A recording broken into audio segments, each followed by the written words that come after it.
Madame, Monsieur, merci de nous retrouver. Nous démarrons à l'instant la troisième édition de la revue des Grandes Unes, l'émission qui vous permet de comprendre ce qui se cache derrière chaque titre proposé par la presse locale. Évidemment, les explications, les décryptages et les analyses de nos invités vous permettent de mieux cerner tous les sujets traités par la presse. Merci de nous renouveler votre fidélité. Voici d'abord le résumé de ce que la presse propose ce matin. Nous démarrons par la nouvelle expression qui parle ce matin du coronavirus. Enfin, un médicament camerounais autorisé.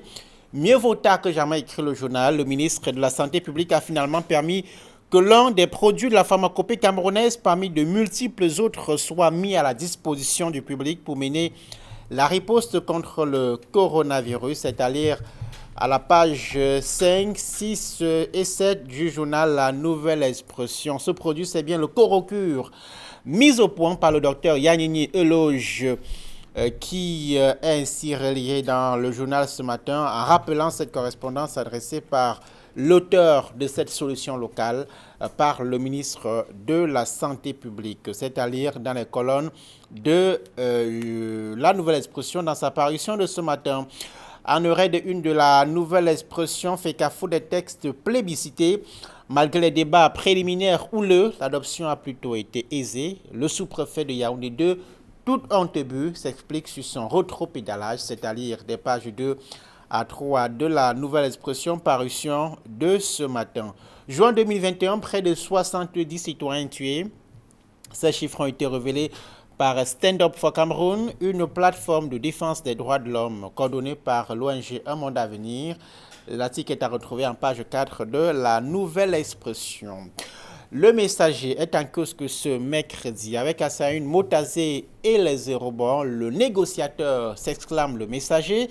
Comment le ministre des Finances a décroché 450 milliards de francs CFA à Paris, un retour de crédibilité apprécié sur les marchés internationaux et une confiance retrouvée dans la qualité de la signature du Cameroun, c'est-à-dire dans les colonnes de Le Messager ce matin. Clinique mémorielle Daniel Mouna, le conseil d'administration a avorté. Les raisons de la non-tenue hier de ce conseil d'administration, pourtant programmé, sont à retrouver dans les colonnes du journal qui rappellent qu'il y a un conflit entre les actionnaires de la clinique Mouna, basée ici dans la capitale économique Douala.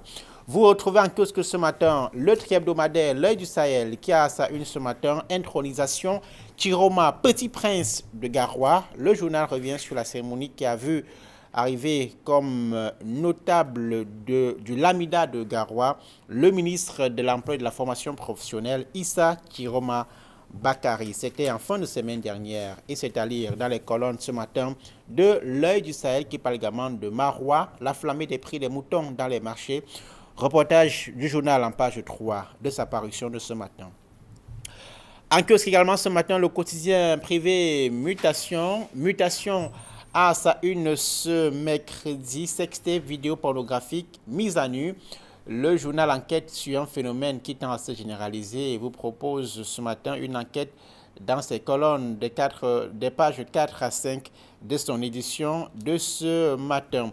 Dans les kiosques également ce matin, le journal Kalara, l'hebdomadaire du monde juridico-judiciaire, vous parle de la Chambre des comptes, comment la publication du rapport d'audit du Covid-Gate a été bloquée. Titre le journal, les exemplaires du document imprimés en quantité restent stockés. Le premier président de la Cour suprême à l'origine du rendez-vous manqué avec l'Assemblée nationale. Les raisons de ce report sont à retrouver dans le journal qui indique que c'est bien la Chambre des comptes elle-même qui est à l'origine de cette déprogrammation de la présentation du rapport devant les députés. Programmation il y a quelques jours. À la une de Le Jour ce matin, mars, le procès de Kamumim s'ouvre le 22 juillet. Par ailleurs, la confrontation prévue hier au tribunal de première instance de Douala-Bounadjo a été reportée en raison de l'absence d'un des accusés, c'est-à-dire dans les colonnes de Le Jour. À la une de Cameroun Tribune, ce mercredi, fait qu'à faute place aux élections, titre le quotidien bilingue gouvernemental, avec l'adoption des textes et statuts hier à Yaoundé par l'Assemblée générale extraordinaire. Le chronogramme prévoit désormais les élections au sein des ligues départementales puis régionales dans les prochaines semaines. Page 28 et 29 du journal. Émergence est un kiosque à la une. Coronavirus, plus de 100 000 personnes déjà vaccinées. Cependant, reconnaît le journal, les Camerounais ne sont toujours pas motivés. Le journal qui fait le point de cette campagne intensive pour la vaccination au coronavirus, campagne tenue du 7 au 11 juillet et qui a été prolongée jusqu'au 17 juillet prochain, c'est à lire dans les colonnes du journal, parution de ce matin. Repère à sa une ce matin, un membre du gouvernement, le ministre des Sports et de l'Éducation physique, habitué aux humiliations, indique le journal. La FIFA et la CAF obligent le ministre des Sports et de l'Éducation physique à lever l'interdiction d'une assemblée générale extraordinaire de la FECAFOOT consacrée à l'adoption de nouveaux textes. Un énième revers pour Nassis Mwalekombi, écrit le journal Repère, parution de ce matin. Le soir parle du secrétaire général à la présidence de la République, du directeur général de Camtel, du PCA de Nextel. Que veut la mine Postel, s'interroge le journal ce matin. Vous lirez en cause également ce matin d'autres journaux, à l'exemple New Star qui parle de la crise à la FECAFOOT, l'État à genoux, s'exclame le journal, parution de ce matin. Voilà quelques titres que nous avons reçus à notre rédaction ce mercredi. Retour en plateau pour recevoir nos invités du mercredi justement. D'abord Idriss qui nous retrouve avec le même plaisir chaque mercredi. Idriss, bienvenue. Bienvenue, merci à vous. Donna Brice, un bonjour au prince, quelqu'un en face, et un bonjour particulier aux fidèles de la revue des Grandes Unes. Idriss Lissom qui nous retrouve tous les mercredis avec en face, évidemment, Prince Aristide Ngekam. Prince, bonjour, bienvenue. Merci Donna Brice, merci à Idriss. Je lui retourne les salutations. Je voudrais entrer dans cette émission avec une actualité brûlante qui date pratiquement d'hier, avec ce que la nouvelle expression a appelé le rétropédalage du sous-préfet de Yaoundé 2, Mahamad Mamadi, le célèbre sous-préfet qui, en l'espace de 3 jours, a signé pratiquement 3 correspondances sur la même activité, notamment la première qui autorisait les assises de l'Assemblée générale extraordinaire. C'était le 9 juillet, cette première décision. Exactement, qui autorisait la première assise de l'Assemblée extraordinaire de la FECAFOOT, de l'élection de la FECAFOOT, de l'adoption des textes autant pour moi de la FECAFOOT, et la deuxième qui interdisait cette assise, et par après la troisième qui venait autoriser encore l'assise. Moi je pense qu'au-delà de tirer ou alors de faire profil bas, ou alors d'envoyer des profils bas au sous-préfet, il faut saluer cette action parce que je dirais pas que lorsqu'on se trompe et qu'il y a des éléments nouveaux, on peut se réajuster. Vous savez qu'on a habitué aux administrateurs civils ou alors aux chefs d'État qui, lorsqu'ils ont pris une position, ont honte de revenir sur la position. Mais ce qu'il faut noter ici, et pour l'expliquer, je pense que le sous-préfet a dû expliquer encore à la presse, c'est qu'il y a eu évolution de l'information, c'est-à-dire que le sous-préfet autorise une manifestation. Après, le ministre des Sports, pour ceux qui ont lu cette actualité, le ministre des Sports fait des amendements, adresse un courrier au niveau de la FECAFOOT et vous savez, l'administration, c'est toute l'administration en réalité. Et du coup, le sous-préfet remarque qu'il y a des choses que les organisateurs n'ont pas tenues en compte. Par conséquent, demande qu'on puisse interdire la manifestation. Et bien après, il y a la lettre de la FIFA qui vient ramollir un tout petit peu les choses et faire réajuster même la position du ministre des Sports. Et par conséquent, puisque c'est l'État du Cameroun, ce n'est pas le sous-préfet Mamadi, n'est pas au Nigeria, il est dans l'État du Cameroun. Lorsque le ministre des Sports a dû se réajuster, le sous-préfet a dit, écoutez, c'est normal qu'il faut autoriser cette manifestation. Donc je pense que, et comme il a dit, l'administration est dynamique, elle est même flexible. Ça voudrait dire que s'il y a évolution, une certaine évolution de l'information, on peut le réajuster. Moi je dis, chapeau à cet administrateur civil principal. Dans l'opinion, c'est la correspondance FIFA-CAF qui motive ce rétropédalage. Exactement. Bon, on va ouvrir nos analyses, chers messieurs, si vous en convenez bien, avec la nouvelle expression, comme chaque matin, avec Assaline ce matin, lutte contre le Covid-19, enfin un médicament camerounais autorisé. Mieux vaut tard que jamais, écrit la nouvelle expression. Le ministre de la Santé publique a finalement permis que l'un des produits de la pharmacopée camerounaise, parmi de multiples autres, soit mis à la disposition du public pour mener la réponse contre le coronavirus. Idriss Dissom, c'est une nouvelle à célébrer, comme indique ce matin la nouvelle expression. Oui, vous savez que tout ce qui est nouveau, tout ce qui est innovant, tout ce qui est première prise de décision dans un secteur, c'est vrai que je connais plusieurs téléspectateurs en allant acheter la nouvelle expression ce matin qui vont se dire mais le ministre de la Santé aurait dû faire ça il y a 1 an, il y a 10 ans, il y a 15 ans. Bon, le ministre de la Santé, pas actuel, le ministère de la Santé, pour autoriser les médicaments. Mais je pense que comme c'est pour la toute première fois, on retient tout simplement, en lisant cette actualité, que la pression de l'opinion publique est très importante. Ça, c'est d'un. Parce que ce qui se passe au ministère de la Santé, de la Brise, c'est ce qui se passe dans les autres secteurs. Il y a beaucoup de Camerounais qui se battent à pouvoir innover, à pouvoir faire des inventions. Je vous assure, vous allez voir, il y en a tellement de génies dans nos zones rurales et urbaines, mais qui ne sont pas encadrés. C'est-à-dire qu'il y a toujours cette problématique, on dit, les Camerounais ne créent rien, et que l'État ne met pas de mécanismes pour pouvoir les pousser à faire des inventions, et même à faciliter à ce qu'on paye les inventions au niveau de l'OAPI et tout le reste. Donc, il faut dire qu'ici, on va applaudir, mais on va dire qu'il faut que l'État, au-delà de dire aux thérapeutes camerounais qui sont nombreux à nous guérir de plusieurs maux, ça je vous assure, nombreux à nous guérir de plusieurs maux, et aujourd'hui qu'on leur dit il faut suivre la méthode scientifique, vous la connaissez, mais on ne leur dit pas que voici ce que l'État met comme mécanisme pour vous aider, pour vous faciliter le chemin pour avoir à être adoubé par les instances comme celles-là. Vous vous souvenez un peu, ça dit que l'État est couché, les gens sont couchés à Yaoundé et tout ça, et on laisse le tradithérapeute se battre comme il peut, avec les moyens de bord pour pouvoir faire tout ce tralala. Il va dans tel bureau, on lui demande tel truc, on met telle chose, il va dans telle direction, on lui demande ceci. Je vous assure que quand vous lisez la même chose, on dit bien que le parcours du combattant, il y a même une interview d'un autre tradithérapeute qui dit qu'il va continuer le combat. Le parcours, c'est un parcours de combattant. C'est-à-dire que donc, comme celui-là, avec cette décision du ministre de la Santé est arrivé au bout, je suis sûr que Donald Brésil est arrivé au bout de son chemin parce que l'opinion publique, depuis 1 an, les gens ont dit mais c'est pas possible, on ne va pas seulement soigner le corona par ce qui nous vient d'ailleurs. Et nous voyons comment il y a les effets de guérison. On parle de l'archevêque Cléda avec tout ça. Il y a des témoignages, c'est des faits palpables. Donc, maintenant, comment l'État devrait aider, au-delà de celui qui a été adoubé, que les autres, parce qu'ils sont nombreux, puissent pouvoir suivre le même cheminement. Donc, faciliter les procédures et les accompagner. Prince, l'adoption, on va dire la reconnaissance de ce Corocure, puisque c'est de ce produit qu'il s'agit, c'est le début de la reconnaissance par le gouvernement de la pharmacopée traditionnelle africaine, camerounaise, pour ce cas-ci? Je pense que le gouvernement l'a toujours reconnu sous cap, sans toutefois faire de publicité comme cette fois-ci. Vous dites sous cap? Je dis bien sous cap.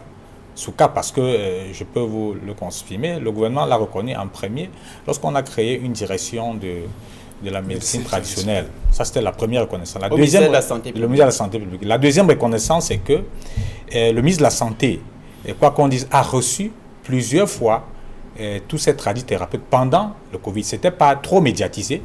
Et vous voyez le compte, c'est-à-dire que ce n'était pas trop médiatisé, mais il les a reçus.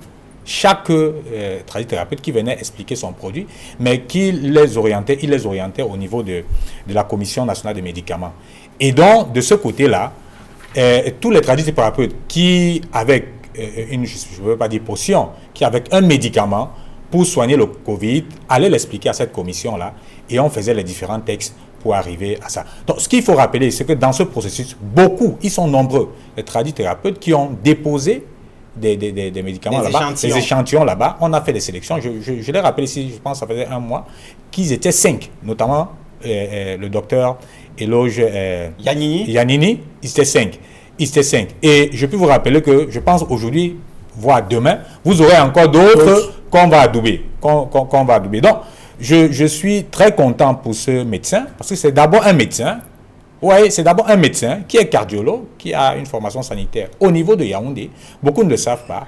Je suis content autant pour mon frère et confrère Faustin Dikam, qui a été soigné, qui a eu le Covid, qui a été soigné par Eloge Yannini.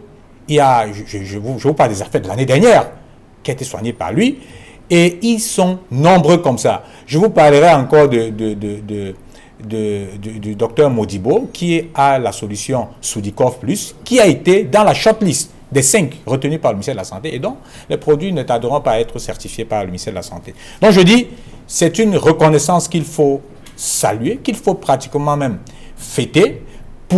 Il faut saisir la perche. Je pense qu'il faut saisir la perche pour pousser le ministère de la Santé, ou alors en général le gouvernement camerounais, à accompagner, comme Idriss l'a dit, nos radithérapeutes, parce qu'ils ont plein de produits, plein de médicaments qui soignent beaucoup de maux. Alors, est-ce qu'il faut rapidement aller au triomphalisme? Parce que là, nous sommes à un produit, mais on sait qu'ils sont des dizaines, vous l'expliquiez tout à l'heure, qui ont proposé des solutions locales pour faire face au Covid-19. Est-ce que là, ce n'est pas un peu tard? En 2020, au plus fort de la crise, on attendait le gouvernement sur le terrain de la reconnaissance de l'implication de ces acteurs-là. Non, il n'est pas tard. Parce que vous savez, Dona Brice, vous avez suivi le prince Assengé quand il a dit tantôt qu'il y en a qui ont profité de ces corocus avant qu'ils ne soient adoubés et qui ont guéri grâce à ces médicaments. Donc, pour dire qu'il n'est jamais tard. Comme la nouvelle expression l'a dit, mieux vaut tard que jamais. Donc, on a commencé, ça veut dire que c'est possible. Moi, je pense que c'est un appel à tous les tradithérapeutes. Je vous assure qu'ils sont des centaines, voire des milliers, dans les 10 régions du Cameroun, qui travaillent à guérir les Camerounais tous les jours. Avec cette décision, ça va les motiver à pouvoir continuer dans ce qu'ils font et à pouvoir se mettre. Parce que vous allez voir que dans chaque arrondissement du Cameroun, il y a des associations de tradithérapeutes qui est suivi, qui sont affiliés, reconnus dans les districts de santé. Ouais. Donc chaque district de santé a tout un secteur de suivi des tradithérapeutes. Maintenant, lorsqu'on voit comment le ministère de la Santé adoube un produit comme celui du Corocu, il faudrait qu'on sorte du maquis avec le Covid-19. C'est-à-dire qu'il faut pas que parce que le Covid-19, c'est vrai, il est prégnant et présent, mais il y a plein de mots. C'est-à-dire qu'il faut d'autres mots et d'autres produits doivent être reconnus. Donc, mais je dis tout simplement que pas de triomphalisme parce que nous connaissons notre gouvernement, parce que notre gouvernement, c'est lever les drapeaux comme ça. C'est-à-dire on présente un résultat et après, c'est la nuit noire derrière. Donc, non, pas de triomphalisme, il faut que le gouvernement facilite le suivi. C'est-à-dire que notre problème, en fait, c'est que les Camerounais se sentent abandonnés. Quel que soit le secteur, que ce soit dans la santé, que ce soit dans l'économie, que ce soit dans la culture, que ce soit... Les Camerounais se sentent abandonnés. C'est-à-dire que chacun s'assoit, comme on dit, que Dieu le pousse. C'est-à-dire que chacun se débrouille. Qu'est-ce que l'État fait pour faciliter? C'est-à-dire que la vision du gouvernement camerounais actuel pour la médecine traditionnelle, y a-t-il des objectifs que chaque année, on disait que 5 traitements doivent être reconnus. Comment font-ils? Quel mécanisme? Quels outils? Quel accompagnement? Quel suivi? C'est ça que nous voulons. C'est au-delà du fait que chacun se batte pour pouvoir se battre 1, 2, 3, 5, 10 ans pour arriver à ça. Peut-être que la chance de M. Yanini, c'est que c'est un médecin. Et maintenant, ceux qui ne sont pas médecins de formation, mais qui sont tradithérapeutes, qui n'ont pas fait la médecine conventionnelle, peut-être lui, par ce côté scientifique, il a peut-être facilité à ce qu'il fasse une présentation viable. Et les autres, pourquoi ne pas les accompagner, les outiller pour qu'ils le fassent? Je vous assure qu'on aura des produits reconnus, des tonnes. Mais justement, est-ce que le Dr Yanini n'a pas bénéficié justement du fait qu'il est proche des milliers de la médecine conventionnelle? Non, je ne pense pas. Je ne pense le pas. Dr n'a pas encore reçu l'autorisation officielle, même si les autorités ont indiqué que la direction de la pharmacie l'a rencontré pour comprendre les tenants et la puissance de sa solution. La direction de la pharmacie l'avait rencontré sous la pression. Comme Idriss l'a dit, sous la pression de l'opinion publique. C'est-à-dire que moi, on force un peu la main aux autorités, là. Mais oui, des fois, il le faut. Moi, j'ai le Covid, je m'en vais rencontrer mon soigneur, on me donne la solution et je guéris. Et par conséquent, je ne comprends pas pourquoi le gouvernement ne doit pas l'accompagner. Donc, il y a eu cette sorte de pression-là pour que la direction de la pharmacie puisse aller le rencontrer. Mais je dis, bien au cours de cette pression-là, vous savez, et le gouvernement a été un tout petit peu méfiant. C'est-à-dire avec des solutions qui arrivaient de toutes parts et tout. Avait raison ou pas, cette méfiance? Je dis, la méfiance avait raison. Parce que il ne faut pas oublier que dans le secteur, il y a aussi des brebis galeuses. Et que par conséquent, est-ce que les gens n'ont pas les moyens de distinguer le bon grain de livret? Exactement. Mais en ce temps de crise, pendant la crise, nous avions la pression. Nous avions la pression. Et faire une synthèse, là, en ce moment-là, c'était pas du tout évident. Mais ce que je voulais dire, c'est que une commission a été mise en place. La commission n'a pas toujours été visible. C'est-à-dire qu'on n'a pas beaucoup communiqué sur cette commission, mais elle était en place. Et je vous dis, les tradithérapeutes, comme je l'ai dit tout à l'heure, se sont déplacés, sont allés vers cette commission, ont présenté leurs produits avec eux. Et on leur demandait même comment je vais dire ça, des documents. C'est-à-dire que Idriss est venu, il a été texté positif et je lui ai donné ceci après avoir bu le médicament. Et on l'a testé négatif. Le protocole de prise en charge. Donc on leur demandait tout ça. C'est donc à l'issue de tous ces éléments-là qu'on a pu faire le tamis. Je vous disais il y a un mois qu'ils étaient 5. Et vous voyez aujourd'hui qu'il y en a qui sortent déjà du lot avec l'autorisation du gouvernement. Moi je pense que le processus a été un tout petit peu timide, ça il faut le reconnaître, mais elle a tout au moins fonctionné et les résultats sont là. Même comme c'est un tout petit peu tard pour nous. D'accord. Je dis, elle s'est quand même fait. Et je voudrais rappeler ici qu'il y a un conseil scientifique pour sortir, qui est un conseil scientifique dont on ne parle pas beaucoup, que le ministre consulte de temps en temps, qui est fait des économistes, des agrégés de médecine, des tradithérapeutes, que le ministre consulte afin de donner le point de vue de l'État du Cameroun. D'accord. On va évoluer, chers messieurs. Parlons de la FECAFOOT qui a ses textes. Oui. C'est en une de Cameroun Tribune ce matin. Place aux élections, titre Cameroun Tribune dans sa parution de ce mercredi. Tout comme la nouvelle expression par la FECAFOOT, les textes plébiscités, malgré les débats préliminaires où l'adoption a plutôt été aisée. Le sous-préfet de Yaoundé 2, tout Antebus, explique sur son rétropédalage à la une de Cameroun Tribune. FECAFOOT les place aux élections. Le journal indique qu'après l'adoption des textes et statuts de la FECAFOOT hier, les regards sont désormais tournés vers les ligues départementales et régionales pour les élections. Idriss, on est sorti de l'auberge à la FECAFOOT? Non, on n'est pas sorti de l'auberge. On n'est pas sorti de l'auberge parce qu'en fait, vous savez, la FECAFOOT est ces fameux miroirs qui nous rappellent tous les jours que nous sommes des Camerounais et qui nous présentent tous les jours les Camerouniaiseries et qui nous démontrent que nous sommes tout sauf véritablement des gens qui veulent que les choses avancent. Parce que je suis persuadé, Dona Brice, que si nous étions pour les footballeurs, parce que quand on parle de FECAFOOT, c'est la Fédération camerounaise de football. Oui. Si nous étions pour les footballeurs, je me demande si ces messieurs qui étaient assis hier au Mont-Fébé, qui se bataillent depuis une dizaine d'années. 2013. Voilà, ça fait déjà 8 ans. Depuis 8 ans, si ces messieurs-là aiment le football. Parce que moi, je pense que quand on aime une discipline, à un certain moment, vous savez, on peut faire profil bas en ayant raison. On peut laisser passer en ayant raison. Mais, vous savez, le Cameroun, quand j'ai dit que c'est le miroir du Cameroun, c'est quoi? C'est que le Cameroun, aujourd'hui, Dona Brice, nos gouvernants ne veulent pas une république paisible. Nos gouvernants, quel que soit le domaine, parce qu'en fait, on a des dirigeants qui vivent sur le sang. C'est-à-dire qui veulent qu'on dise qu'il y a du grabuge dans leur secteur, dans leur département ministériel, pour qu'ils se positionnent comme les sauveurs, pour qu'ils se positionnent pour qu'ils demandent plus de moyens pour venir jouer les sapeurs-pompiers. Mais il faut qu'on sorte de là. Et entre-temps, on s'en fout pas mal des citoyens lambda. Donc je dis, on n'est pas sorti l'auberge. Pourquoi? Parce que ceux-là qui manœuvraient pour qu'il n'y ait pas assemblée générale élective. Parce que, pourquoi vous les oubliez? Vous voulez tourner rapidement la page? Parce qu'il y en a qui ont manœuvré. C'est une question de manœuvre. Parce que le président Aristide disait tantôt que le sous-préfet, le 9 vendredi dernier, a donné autorisé. Tout était OK. Il autorisait, donc on attendait mardi pour pouvoir siéger. Alors, le week-end, beaucoup d'eau a coulé sous le pont. Donc, les manœuvres se sont mises en place, c'est-à-dire que puisque ça courait depuis, pour pouvoir casser cela. Et ces manœuvres ont conduit à une journée de lundi rocambolesque. Donc vous voyez, aujourd'hui, l'attitude du sous-préfet de Dona Brice est une attitude d'un pauvre administrateur qui subit, pauvre entre guillemets, vraiment, qui subit la pression. C'est-à-dire que vous savez que les administrateurs suivis sont un peu comme les soldats. Exact. Ça veut dire que si en haut, le commandant te dit à gauche, tu vas à gauche. On dit à droite, tu vas à droite. On dit au milieu, tu es au milieu. À gauche, droite.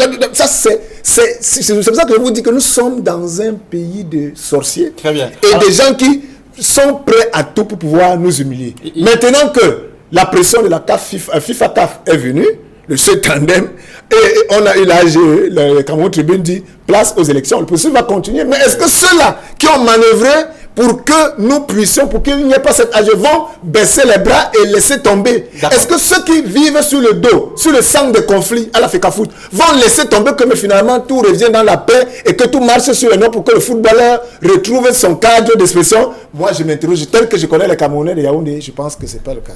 Prince, le ministre des Sports qui s'opposait à cet AG disait que la FECAFOOT viole ses propres textes, que l'esprit des sentences de la TAS, du TAS, pardon, dont la sentence de janvier 2021 n'avait pas été respectée par l'instance en place à la FECAFOOT.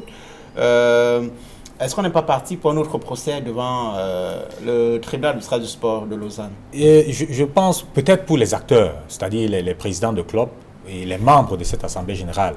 Mais pour le ministre, les bras, moi j'ai un tout petit peu mal à sa place.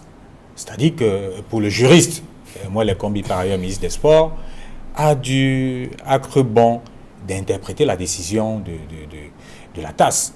Que tout le monde a eu le temps d'interpréter dans les médias. C'est bien le TAS, le tribunal. Le tribunal, autant pour moi, le TAS, a cru bon d'interpréter et de faire respecter cette décision-là. Mais non, le problème c'est quoi ici? Le problème c'est que quelques membres de l'Assemblée générale de la FECAFOOT, les membres de la FECAFOOT se sont réunis et ont estimé, parce que le TAS avait demandé qu'on puisse refaire les textes, qu'on puisse réajuster les textes pour tout le monde, afin que tout le monde soit d'accord, afin d'aller aux élections. Et donc le ministre est revenu pour dire que non, avant d'aller à ces élections, il vous était demandé d'harmoniser un certain nombre de choses, de faire une sorte de conciliation et de concession. Vous ne l'avez pas fait. Et donc, par conséquent, je ne trouve pas opportun que vous allez siéger. Mais, comme qui gère le football, en réalité? C'est la FIFA. Donc, une lettre venant couplée FIFA-CAF est arrivée pour dire au ministre, non, nous, qui sommes les patrons du football dans le monde, nous n'avons pas de problème. À moins que vous ayez un autre problème. Et du coup, le ministre a tout fait de prendre acte de la décision de la décision de la FIFA-CAF, mais pour ne pas sortir de là avec la queue entre les jambes, a tout fait de rappeler que oui, je prends acte, mais je voudrais vous dire que faites des concessions au maximum pour qu'on ne puisse pas avoir subi ou alors connaître encore les troubles à l'ordre public comme on l'a connu avant. Et c'est en ça qu'il faut interpréter ou alors comprendre la décision du sous-préfet. Parce que le sous-préfet est là d'ailleurs pour réguler l'ordre public. Et vous avez dû constater que après tous ces échanges de missives, le sous-préfet Mamadi était principalement au Mont-Fébé pour se rassurer de ce que les travaux se sont déroulés dans des bonnes conditions. Donc, passer dans cette étape, théoriquement, on s'attend à l'organisation pratique des élections. Mais il faut attendre, comme Idriss l'a dit, que l'autre camp mécontent, qui n'était pas prêt ou alors n'était pas d'accord pour l'organisation de cette Assemblée générale extraordinaire, peut pouvoir, c'est-à-dire que peut attaquer notamment cette Assemblée au niveau... Je vous relance justement sur les suites possibles. Ceux qui contestent disent que l'Assemblée qui a adopté ces tests, qu'elle est illégitime, notamment que c'est celle de 2009 qui doit pouvoir le faire. Et là, on est parti pour un autre épisode judiciaire au TAS avec le fameux Abdourahmane Amadou. Comment on en sort? Les solutions, comment on en sort? Ça fait près de 10 ans que la FECAFOOT n'a pas d'instance exécutive pérenne sur le long terme. On passe de comité de normalisation à comité de... Comment on en sort? C'est bien la justice. C'est bien de réclamer justice. Et moi, je ne parlerai pas ici comme un néophyte, ou alors je parlerai comme un homme qui respecte le droit, qui respecte les textes. Lorsque vous avez voté les textes, vous les assumez tous.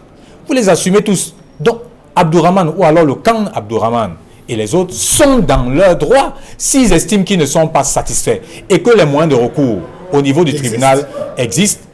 Ils sont libres de l'attaquer, même si ad vitam, on va de procès en procès. Oui. Nous l'aurons voulu parce qu'à un moment, je l'ai toujours dit, ce capharnaüm persiste toujours parce que nos dirigeants ont adoubé un certain nombre de personnalités ou alors de présidents de clubs qui sont en jeu dans ce combat. Idriss, de procès en procès, un point récemment fait par l'actuel président de la FECAFOOT, président intérimaire de la FECAFOOT, c'est Bobo Njoya, indique que l'Africa Foot n'a pas perdu 900 millions de francs CFA, donc près d'1 milliard de francs CFA dans ces procès. À qui profite le crime? Ceux qui bataillent. À ceux qui bataillent. Hein? C'est ça, c'est ce que je vais vous dire. Le crime profite à ceux qui bataillent. On ne bataille pas sans intérêt. Je suis désolé. Et moi, je pense que nous devons absolument nous poser la question, est-ce que nous sommes dirigés, est-ce que nous sommes gouvernés? Vous êtes sérieux? C'est la question de fond? Mais oui, Dona Brice, vous pensez que dans un pays normal, sérieux, pendant 8 ans, une fédération perd le temps aux footballeurs, aux amoureux du football qui perdent la... Je vous assure que les Camerounais s'intéressent au football maintenant à cause de la CAN. Exact. S'il n'y avait pas cette CAN-là, je vous dis que cette histoire de football, les Camerounais auraient déjà tourné la page depuis longtemps. Je vous le dis. C'est la CAN. Et laissez-moi vous dire que lorsque cette CAN fera si, ils ne profitent pas maintenant pour pouvoir sortir de cela une fois pour toutes. Ce sera dommage qu'après la CAN, on ne puisse pas véritablement, nous, sportifs, profiter de cela et après en jouir, d'amener le football à passer d'un cap à partir de 2022. Mais je vous dis que si on était un pays gouverné, on aurait dû arrêter ces 2 camps. Parce qu'on a 2 camps. Comment les arrêter? Non, mais dans un pays... Mais puisque ce sont ces gouvernants, monsieur Dona Brice Kanga, qui soutiennent ces camps, ça, je vous le dis, ça dit qu'autour du président de la République, Paul Biya, il y en a ses proches qui soutiennent le camp Abdelrahman. Exactement. Autour du président de la République, Paul Biya, il y en a les autres qui soutiennent Seydou Bobo Diagne. C'est des amis et qui prennent en otage une fédération et tout ça parce qu'il y a des... Vous entendez parler de 900 millions. Les 900 millions, là, on construit un stade, on crée de nouveaux joueurs, on facilité la vie des clubs de première division. Mais c'est quelque chose de terrifiant. C'est-à-dire, à la longue, même on se dirait, si on est des patriotes, à un moment, il faut quand même s'arrêter. D'accord. Donc, c'est ça que dit, si on était dirigé, on ne serait plus là. Ça aurait été l'affaire réglée en 2015. Très bien. On va sortir de ce sujet. On parle de la une de Mutation qui parle ce matin de sextape et de vidéos pornographiques mises à nu. Le journal fait cette métaphore pour parler de ce phénomène qui tend à se banaliser, la publication des vidéos obscènes sur les réseaux sociaux. Le journal parle notamment du casse-tête de la réparation pour les victimes qui sont parfois exposées au risque de suicide. On va dire 2 mots sur le sujet pour sortir. Comment on en finit? Non, ça ne finira pas tant que 2 adultes consentants vont se mettre dans une chambre et se filmer. C'est-à-dire que je dis bien, on ne peut pas filmer une femme si elle ne veut pas. On peut non pas 2 personnes dans une chambre, on ne peut pas se filmer si les 2 ne sont pas d'accord. Le problème, c'est que lorsque la manipulation est mauvaise, ça va chez Idriss, on commence à crier au suicide. Donc je dis, ceux qui ne veulent pas que leur nudité soit exposée, qu'ils arrêtent de se filmer même dans les chambres.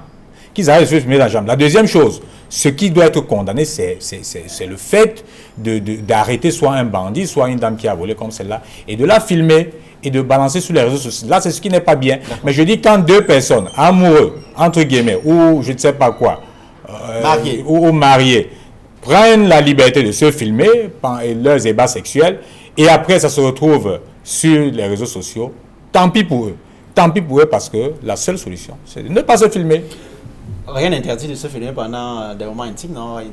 Bon, mais tout est... Rien n'interdit de se filmer, mais il ne faut pas après maintenant parler de réputation, de réparation. En fait, la réparation ici doit se faire lorsqu'il n'y a pas consentement. Exactement. Lorsque, par exemple, vous êtes piégé. Vous savez que dans ces pays, il y a des endroits où vous entrez dans une chambre, il y a des caméras qui vous prennent. À votre insu. Après, vous voyez comment vous faites du chantage. C'est vrai, c'est de ça qu'il est question, Dona Brice. Donc, quand il n'y a pas de consentement, la réparation, moi je pense qu'il n'y a que le juge, le tribunal devra... Oui, je sors pour dire que... Le juge devra sanctionner. Oui, pour dire, vous savez, à un certain moment sur les réseaux sociaux, il y a des gens qui vous contactaient, qui vous disent, qui disaient généralement aux hommes, filmez-vous, c'est ça. Donc, ça a toujours couru. Mais lorsque vous permettez de présenter vos sexes sur un micro, ou alors, je dis n'importe quoi, sur une caméra, c'est parce que vous l'avez voulu. Et après, on l'utilise pour vous faire le chantage. Donc, par conséquent, ne le permettez pas, ne l'autorisez pas et ne le faites pas. Madame, Monsieur, merci d'avoir été avec nous ce mercredi. Nous vous retrouvons avec le même plaisir demain jeudi pour la 4e édition de la Revue des Grandes Unes. Merci de nous faire confiance chaque matin entre 9h20 et 10h sur cette antenne. Dans quelques instants, l'émission 10-12, le Zénith. Restez avec nous. Excellente journée à tous.